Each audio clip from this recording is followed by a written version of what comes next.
Bismillahirrahmanirrahim. Assalamualaikum warahmatullahi wabarakatuh. Kembali lagi bersama kami di Lion Channel.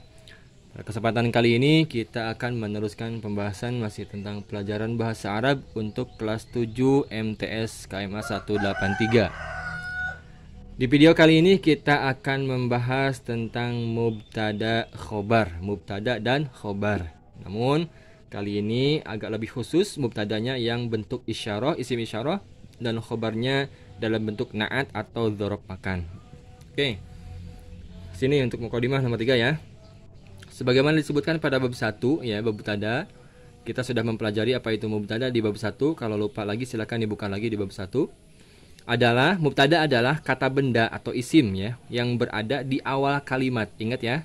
Mubtada adalah kata benda atau isim yang berada di awal kalimat dan berkedudukan sebagai subjek. Nah itu perlu dicatat, perlu diingat lagi, berkedudukan sebagai subjek. Sedangkan khobar adalah kata yang berada setelah mubtada dan berkedudukan sebagai predikat ya, kedudukannya sebagai predikat, itu khobar. Nah pada bab 2 ini mubtada difokuskan dalam bentuk isim isyarah dan khobarnya dalam bentuk na'at atau kata sifat atau dzaraf makan atau keterangan tempat. Baik, selanjutnya mubtada ya. Mubtada dalam kurung isyarah di sini maksudnya mubtadanya adalah bentuk isim isyarah seperti yang tadi sudah kita bahas di video sebelumnya. Yaitu tentang hadza dan hadhihi, tilka ya, dzalika itu isim isyarah. Nah, kemudian khobarnya dari kata na'at. Khobarnya dari isim na'at atau isim sifat ya, kata sifat. Oke, contoh nomor 1 kalimat hadzal hammam nazifun, artinya kamar mandi ini bersih. Kemudian ini hadhis sahah wasi'atun, halaman ini luas. Dzalikal maqsab jadidun, kantin itu baru. Tilkal maktabatu kabiratun, perpustakaan itu besar. Oke, kita baca dulu keterangannya sebelum dijelaskan. Kata yang tercetak tebal berkedudukan sebagai mubtada, subjek. Kata yang bercetak tebal berkedudukan sebagai mubtada ya, yang warna merah ini maksudnya mubtada. Nah ini mubtada, yang merah ini hadzal hammam, hadhihi sahah, dzalikal maqsab, tilkal maktabah. Ini sebagai mubtada atau kata yang diletakkan di awal, hadzal hammam. Kemudian kata yang bergaris bawah berkedudukan sebagai khobar atau predikat dengan bentuk kata sifat. Nah sedangkan ini yang bergaris bawah ini nazifun, wasi'atun, jadidun, kabiratun, ini sebagai khobarnya. Khobar itu secara bahasa, kita ulangi lagi, adalah berita yang memberitakan dari kalimat yang sebelumnya. Di sini kamar mandi ini bersih, berarti artinya ini memberitahukan kepada kita bahwa kamar mandi itu bersih. Nah ini mubtada khobarnya, khobar ya, nazifun memberitahukan bahwa itu bersih. Nah ini khobar ini, ini bentuk kalimatnya adalah isim na'at ya, kata sifat karena nazifun itu adalah sifat. Nazifun sifat, wasi'atun adalah sifat, kemudian jadidun baru itu sifat juga, kemudian kabiratun ini juga sifat gitu. Nah ini kedudukannya sebagai khobar. Kemudian yang C, struktur contoh-contoh di atas adalah mubtada plus khobar dari kata sifat ya, ini mubtada kemudian ini khobar dari kata sifat. Kemudian yang D, susunan ini harus ada kesesuaian antara mudzakkar atau muannats. Nah, susunan ini harus ada kesesuaian antara mudzakkar atau muannasnya. Ya. Teruskan dulu, khobar yang berbentuk kata sifat ini huruf akhirnya dibaca dhammah. Lihat contoh kata yang bergaris bawah. Oke, yang D dulu ya. Susunan ini harus sesuai antara mudzakkar dan muannas. Nah, contoh di sini. Di sini menggunakan kata hadza, isim isyarahnya hadza. Hadza berarti untuk mudzakkar atau untuk muannas? Untuk mudzakkar, laki-laki ya. Hadza. Kemudian di sini al-hammam juga ini menunjukkan mudzakkar. Hadzal hammam, kamar mandi ini ya. Nazifun adalah bersih. Nah, nazifun juga ini khobarnya harus mudzakkar karena mubtadanya mudzakkar. Ketika mubtada mudzakkar, khobarnya pun harus mudzakkar. Sebaliknya kalau mubtadanya muannas, maka khobarnya pun harus muannas. Contohnya ini hadhis sahah, halaman ini wasi'at luas. Nah ini wasi'atun ini adalah muannas karena ada tak marbutohnya. Cirinya ini tanda tak marbutoh. Ini menunjukkan bahwa ini muannas. Kenapa ini muannas? Karena mubtadanya muannas. Apa mubtadanya? Yaitu ini hadhihi sahah. Hadhihi sahah. Nah, kalau ini kata hadhihi ini menyesuaikan dengan yang ditunjuknya. Ini kan kata tunjuk, ini yang ditunjuknya adalah kata sahah. Karena as-sahah ini muannas, maka kata tunjuknya pun menggunakan muannas juga, yaitu hadhihi. Hadhihi sahah wasi'atun. Nah, halaman ini luas. Mubtada dan khobarnya sama-sama muannas, begitu. Nah, khobar yang terbentuk kata sifat ini huruf akhirnya dibaca dhammah. Nah, ini sebagai ketentuan dalam mubtada khobar. Khobar itu ya, khobar ini yang kata sifat yang ini yang akhir itu ketentuannya harus dhammah. Huruf akhirnya berharokatkan dhammah. Nadhifun, wasi'atun, jadidun, kabiratun itu dhammah ya. Itu ketentuannya seperti itu, harus seperti itu. Oke. Selanjutnya nomor 2. Telaah dan analisis contoh. Nah, nomor 1 ini nomor ya. 1 dan 2 ini kalimatnya. Kemudian ini contoh salah, letak kesalahannya di mana ini nanti dijelaskan di sini. Kemudian pembenarannya seperti apa. Oke.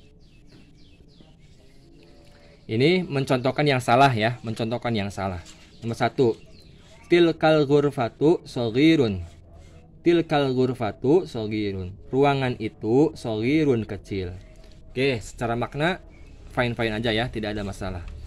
Nah, tapi ketika kita kaji lebih dalam lagi sesuai dengan ketentuan-ketentuan yang harus diberlakukan di sini, nah maka nanti kita akan menemukan kesalahan pada kata shaghirun.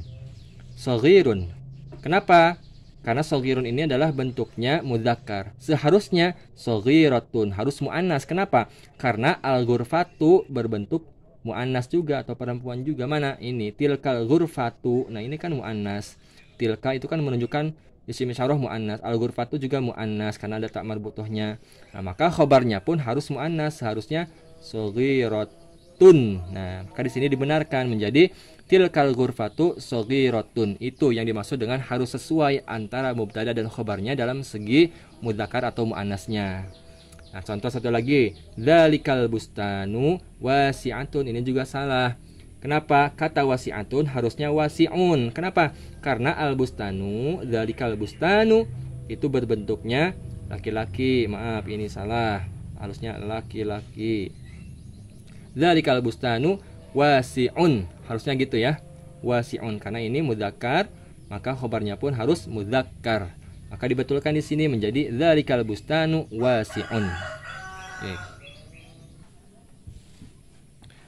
Oke, selanjutnya mubtada, isyarah dan khobar dari dzaraf makan.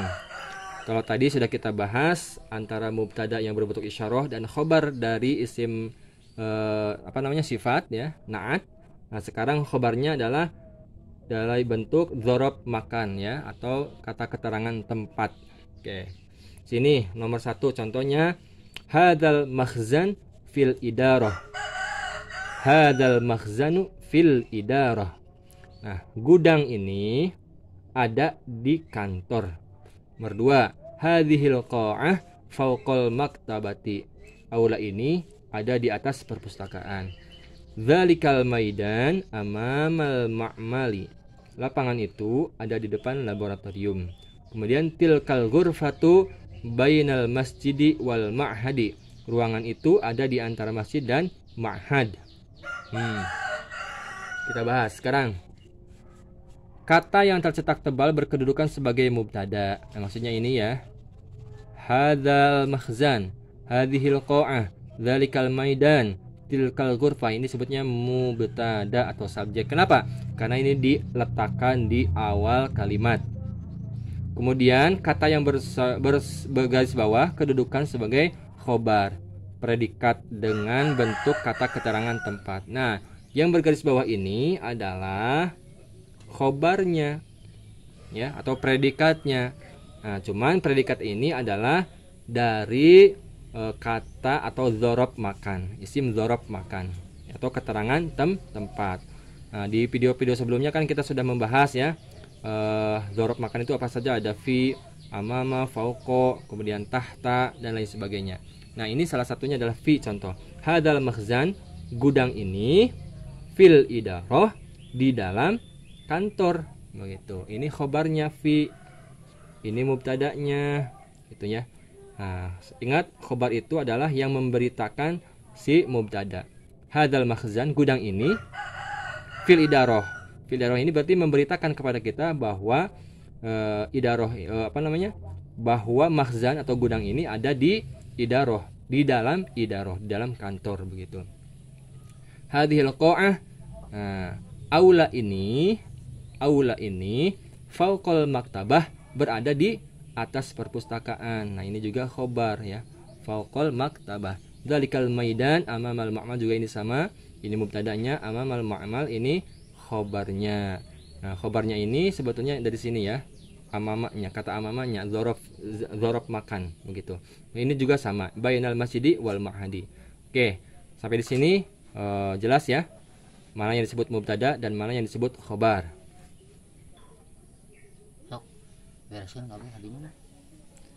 Nah, selanjutnya struktur contoh-contoh di atas adalah mubtada plus khobar dari kata keterangan tempat, ya jelas. Kemudian yang D, khusus susunan ini tidak harus ada kesesuaian antara mudzakkar atau muannasnya. Nah, beda tadi yang yang khobarnya yang tersusun dari kata sifat. Nah, kalau yang menggunakan dzaraf makan atau keterangan tempat ini tidak ada ketentuan harus sama atau harus sesuai antara mudzakkar atau muannasnya, gitu ya. Tidak ada kesesuaian ini karena kalau dzaraf makan itu ya kalimatnya sudah baku itu ya, seperti amama gitu. Amama, kemudian tahta. Nah, ini memang sudah baku seperti ini gitu. Nggak bisa dirubah, nggak bisa menjadi amama menjadi amamatun, tahta menjadi tahtatun, nggak bisa seperti itu. Ini tetap seperti ini, nggak bisa dirubah. Jadi tidak ada kesesuaian antara mudzakkar atau muannasnya. Kemudian setiap kata yang berada setelah adawatul jar, dzaraf makan, maka huruf akhirnya dibaca kasroh. Lihat contoh di atas. Nah, adapun ketika khobarnya itu terletak setelah dzaraf makan yang termasuk kategori huruf jar, ya, maka nanti kalimatnya itu dibaca kasroh.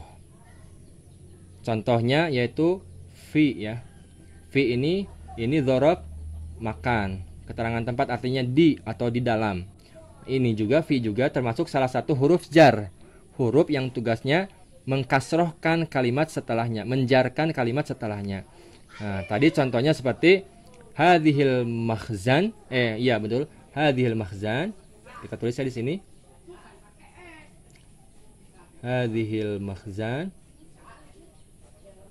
Nah, kemudian fil idaroh. Hadhil makhzanu ya, fil idarati. Fil idarati. Nah, dibacanya menjadi ti, tidak itu ya. Fil idarati. Kenapa? Karena di sini diawali dengan huruf fi ya, fil idarati. Begitu. Paham ya? Oke, pahamlah. Nah, sama halnya yang diawali dengan huruf selain huruf jar ini, tapi masuk kategori dzaraf makan. Contoh tadi amama. Amamal masjidi misalkan ya. Oke, amamal masjidi. Nah, ini juga sama, huruf setelah kata amama ini dibacanya kasroh juga, amamal masjidi. Ya, ketentuannya seperti itu. Oke, selanjutnya telaah dan analisis contoh. Ini contoh yang salah. Nomor 1, kalimatnya hadzal ghurfatu fil ma'hadi. Hadzal ghurfatu fil ma'hadi. Ruangan ini di ma'had, di dalam ma'had. Ini secara arti oke, bisa dibenarkan. Tapi ketika kita teliti maka ini ada kesalahan. Apa salahnya? Kata hadza seharusnya hadhihi. Kenapa? Karena al-ghurfatu ini berbentuk perempuan atau muannas ya. Maka hadzanya pun harus diganti dengan menggunakan kata hadhihi.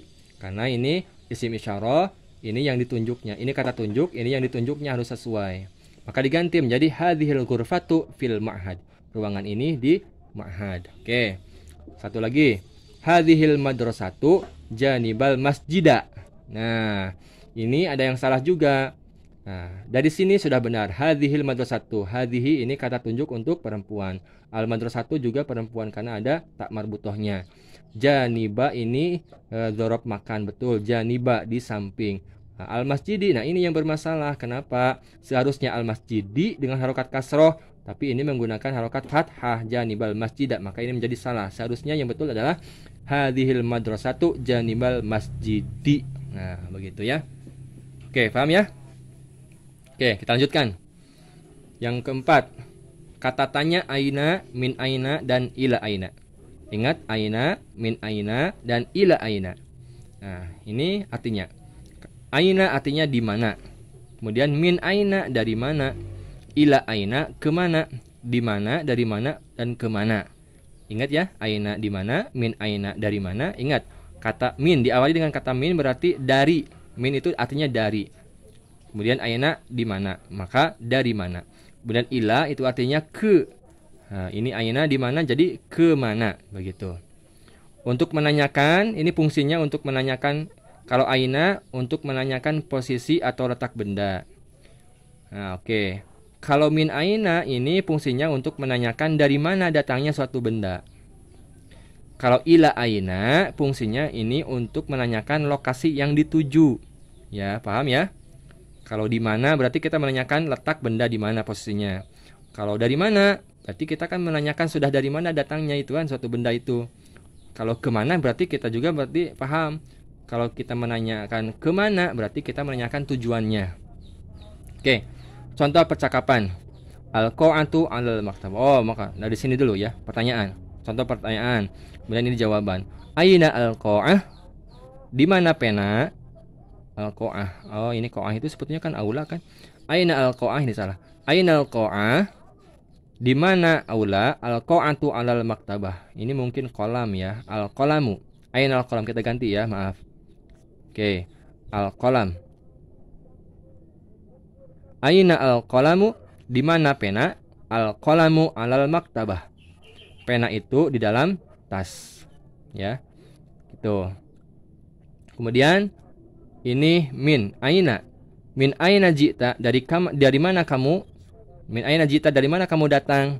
Ji'tu minal ma'mali, saya dari laboratorium. Nah, ini berarti sesuai fungsinya min aina untuk menanyakan sudah dari mana itu benda tersebut. Nah, kemudian ila aina, ini contohnya ila aina tadhabu, kemana kamu pergi? Nah, adhabu ilal masjidi, saya akan pergi ke masjid, sesuai fungsinya. Oke, gampang ya, sangat mudah dipahami. Baik teman-teman, sampai di sini kita cukupkan terlebih dahulu pembahasan kita, dan nanti kita akan lanjutkan latihannya di video berikutnya. Semoga bermanfaat. Terima kasih. Wassalamualaikum warahmatullahi wabarakatuh.